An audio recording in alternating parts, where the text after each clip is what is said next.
नमस्कार दोस्तों, आप देख रहे हैं एक भारत वंचितों की आवाज और आपके साथ मैं हूं राम बाबू गौतम। बसपा सुप्रीमो मायावती जो हैं वो दिल्ली से लखनऊ लौट आई हैं और लखनऊ में लौटते ही उन्होंने जो है वो बैठकें ताबड़तोड़ शुरू कर दी हैं और पहला जो है वो बहुत बड़ा फैसला लिया है। बसपा में अब मंडल व्यवस्था, कोऑर्डिनेटर व्यवस्था को समाप्त कर दिया गया है, क्योंकि 4 जून को जिस तरीके से रिजल्ट आए थे सोशल मीडिया पर कहीं न कहीं कोऑर्डिनेटरों पे बहुत ज्यादा सवाल उठ रहे थे। तो उसके बाद जो पहली कार्रवाई हुई है वो मंडल व्यवस्था को खत्म करने पर हुई है। 4 जून को जब रिजल्ट आया था उसके बाद बहन जी ने एक प्रेस रिलीज जारी की थी और उसमें उन्होंने कहा था कि बहुजन समाज जो पार्टी है ये पार्टी के साथ साथ एक मिशन है, मूवमेंट है, कारवां है और इस मिशन को अगर कमजोर पड़ रहा है तो आने वाले दिनों में संगठन में बहुत बड़े फेरबदल के बदलाव के संकेत बहन जी ने 4 जून को मतलब चुनाव के अगले दिन जब प्रेस रिलीज आई थी बसपा की, उसी में ये संकेत दे दिए थे बहन जी ने कि आने वाले समय में बहुजन समाज पार्टी के संगठन में बहुत बड़े स्तर पर जो है वो फेरबदल होने वाले हैं और उसकी शुरुआत जो है वो हो चुकी है। बहन जी ने 2-3 दिनों तक दिल्ली में जो है पदाधिकारियों के साथ बैठक की, मंथन किया, मंत्रणा की और उसके बाद अब वो जो है शनिवार की रात को लखनऊ आ चुकी हैं और रविवार से बैठकों का जो सिलसिला है वो शुरू हो चुका है। पहला फैसला कि मंडल व्यवस्था को खत्म कर दिया गया है, मतलब बसपा जो है, बसपा में जो मंडल व्यवस्था थी, कोऑर्डिनेटर व्यवस्था थी, उसको खत्म करके अब नए सिरे से जो है कार्य योजना, खाका और प्लानिंग तैयार की जा रही है, जिससे कि बसपा के संगठन को ग्राउंड लेवल से जीरो से शुरुआत करके फिर से मजबूत बनाया जा सके। इन्हीं सारी चीजों को लेकर के बहन जी ने जो है वो बैठकें शुरू कर दी हैं। रविवार से उत्तर प्रदेश में बसपा के प्रदेश कार्यालय पर बैठकें शुरू हो गई हैं।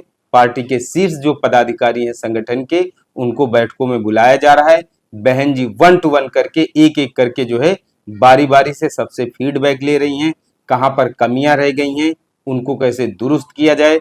संगठन में इसके साथ साथ संगठन में नए लोगों की एंट्री को लेकर के भी बहुत सारी चीजें चल रही हैं कि नए जो लोग हैं, ऊर्जावान जो लोग हैं, जिनके अंदर पार्टी में काम करने को लेकर के ललक है, जो मूवमेंट को आगे बढ़ाना चाहते हैं, संगठन में सक्रियता के साथ, ऊर्जा के साथ, उत्साह के साथ, उमंग के साथ, जोश के साथ काम करना चाहते हैं, ऐसे लोगों को पार्टी में अब मौका भी मिल सकता है।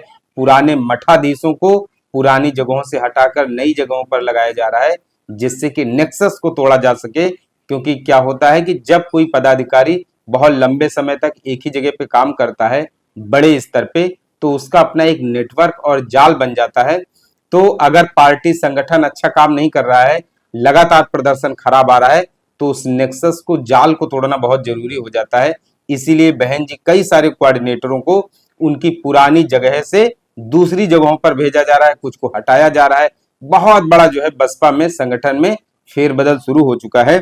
तो अभी तक जो है बसपा में जो कोऑर्डिनेटर व्यवस्था थी, मंडल व्यवस्था थी, उसको खत्म करके अब सेक्टर व्यवस्था बनाई जा रही है। 6 सेक्टरों में बहन जी ने जो है पूरे उत्तर प्रदेश में संगठन को 6 सेक्टरों में बांट दिया है। एक सेक्टर में 3 से 4 मंडलों को रखा गया है। अभी तक 18 मंडल में कोऑर्डिनेटर काम करते थे, सारी चीजें व्यवस्था देखते थे और उसके बाद जो है इस चुनाव में जो रिजल्ट है वो बहुत अच्छा नहीं आया है। इसलिए बहन जी ने पूरी की पूरी मंडल व्यवस्था को खत्म करके अब जो है संगठन को 6 सेक्टर में बांट दिया गया है। एक सेक्टर में 3 से 4 मंडलों को रखा गया है। 18 मंडलों की जगह अब इन्हीं 6 सेक्टरों को में बांट करके संगठन जो है वो काम करेगा। सेक्टर के अंदर मंडल प्रभारी काम करेंगे।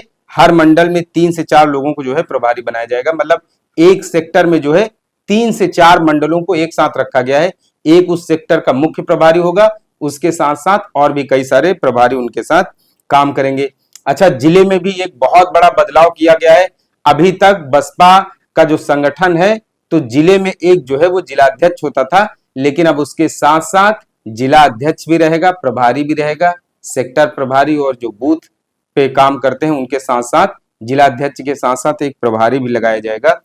तो रविवार को जो बहन जी ने बैठक बुलाई है, ये बैठक बहुत ही महत्वपूर्ण बैठक है। तो रविवार को बहन जी ने जो है वो बैठक बुलाई है। आज जो है रविवार को 9 जून है और 9 जून से बसपा में कुछ नया करने के लिए ये बैठकें जो है वो लगातार चलती रहेंगी, ताकि बसपा में, संगठन में बड़े बदलाव किए जा सके और पब्लिक में एक मैसेज, एक संदेश दिया जा सके, जिससे कि संगठन में नई ऊर्जा आ सके। तो रविवार को जो बैठक बुलाई गई है उसमें अलीगढ़, आगरा, कानपुर और प्रयागराज, इन जगहों की जो है वो बैठकें बुलाई गई हैं। आगरा, अलीगढ़, कानपुर और प्रयागराज को मिलाकर के एक जो है वो सेक्टर बनाया गया। अभी जैसे मैंने आपको बताया कि कई सारे मंडलों को मिलाकर के एक सेक्टर बनाया गया है, उसी तरीके से आगरा, अलीगढ़, कानपुर और प्रयागराज को मिलाकर के एक सेक्टर बनाया गया है। और यहां पर शमशिद्दुन रायनी, सूरज जाटो और प्रवेश कुरील को लगाया गया है। आगरा में गोरेलाल जाटो, अलीगढ़ में अशोक सिंह, कानपुर में संजय गौतम, प्रयागराज में राजू गौतम को लगाया गया है। तो अब जो है सेक्टरों में कई सारे लोगों को लगा करके, ताकि जिलों में जो है संगठन को, काडर को मजबूत किया जा सके। इसके अलावा अयोध्या, देवीपाटन, बस्ती और गोरखपुर को मिलाकर के एक अलग सेक्टर बनाया गया है। यहां पर प्रदेश अध्यक्ष विश्वनाथ पाल, घनश्याम चंद्र खरवार, सुधीर भारती, सुरेश कुमार गौतम को लगाया गया है। ये चारों लोग मिल करके इस सेक्टर में जो है काम करेंगे, संगठन को मजबूत करेंगे, कार्यकर्ताओं को जो है वो काडर देंगे। इसके अलावा मेरठ, मुरादाबाद, सहारनपुर, बरेली को मिलाकर के एक अलग सेक्टर बनाया गया है और यहां पर फिलहाल जो है वो मुनकाद अली को जो है वो लगाया गया है। इन सब के अलावा लखनऊ को, चित्रकूट को, झांसी को मिलाकर के एक अलग सेक्टर बनाया गया है। यहां पर शमशिद्दुन राइन और अशोक गौतम को लगाया गया है। तो लगातार जो है वो संगठन में फेरबदल करने का, संगठन में बदलाव करने का, बसपा में बहुत बड़े स्तर पर, ग्राउंड लेवल पर बदलाव और संगठन को दुरुस्त करने का जो काम है वो बहन जी ने शुरू कर दिया है। बहुत सारी अभी चीजें आ रही हैं कि संगठन में बहुत बड़ा फेरबदल भी हो सकता है। सुनने में तो ये आ रहा है कि बसपा में नए लोगों को मौका मिल सकता है। ये अपने आप में बड़ी चीज है कि सामाजिक अलग अलग क्षेत्रों में जो लोग काम कर रहे हैं उनको चिन्हित करके पार्टी में बड़े मौके दिए जा सकते हैं, संगठन में उनको मौका दिया जा सकता है, जिससे कि बसपा को अनुभवी लोगों का, नए लोगों का, ऊर्जावान लोगों का सहयोग मिल सके, पार्टी को मजबूती मिल सके। तो अभी बहुत सारे ऐसे लोगों पर जो है वो नजर रखी जा रही है। समाज में जो अच्छा काम कर रहे हैं, जिनकी समाज में एक पहचान है, उन लोगों से संपर्क किया जाएगा, उन्हें जो है बसपा में मौका दिया जा सकता है, संगठन में काम करने का मौका मिल सकता है।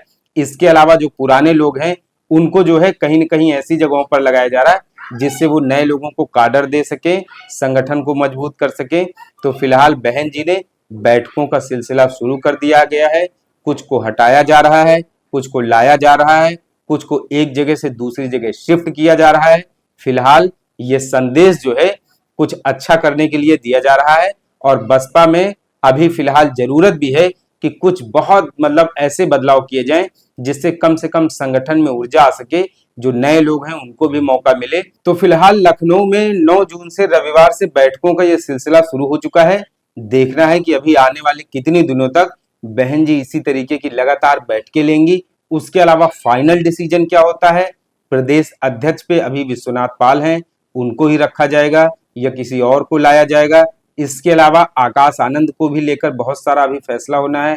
आकाश जी को रीलॉन्च किया जाएगा, कब किया जाएगा, क्या उनको जिम्मेदारियां दी जाएंगी। इसके अलावा एक नाम और बहुत चर्चा में चल रहा है, जयप्रकाश सिंह का।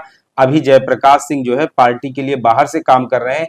देखना है कि उनको लेकर के बहन जी क्या फैसला लेती हैं, क्या उनको भी वापस लाया जा सकता है, क्योंकि सोशल मीडिया पर जयप्रकाश जी के लिए भी कहीं न कहीं यूथ जो है वो मांग कर रहे हैं, पुराने कार्यकर्ता, कि उनको भी पार्टी में वापस लाया जाए। क्योंकि जब तक पुराने लोगों को ला करके इकट्ठा नहीं किया जाएगा, काडर को संगठित नहीं किया जाएगा संगठन को, तब तक जो है बसपा को जो है बहुत ज्यादा मजबूती नहीं मिलेगी।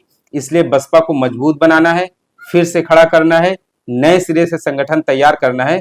तो पुराने जो बिछड़े हुए साथी हैं, जो कहीं न कहीं कुछ लोग नाराज हैं, कुछ लोग बाहर काम कर रहे हैं या कुछ लोगों के ऊपर बीते दिनों में कार्रवाइयां हुई हैं, तो ऐसे सारे लोगों को समेट करके, भूली बिसरी बातों को भुला करके सबको एक साथ एक जगह, एक प्लेटफॉर्म पे लाने की जरूरत है, जिससे नई ऊर्जा, नए उत्साह के साथ काम किया जा सके और संगठन को नई शक्ति के साथ खड़ा किया जा सके।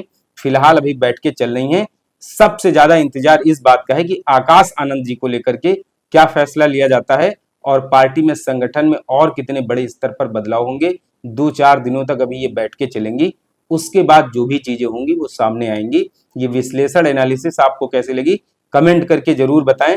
बसपा के लिए आपके मन में क्या सुझाव है, आप बसपा की बेहतरी के लिए क्या सोचते हैं, कमेंट करके जरूर बताएं। आपसे अपील है एक भारत को शेयर और सब्सक्राइब जरूर करते रहें, जिससे कि शोषितों, पीड़ितों, वंचितों और मजलूमों की आवाज को सत्ता तक पहुंचाया जा सके। धन्यवाद।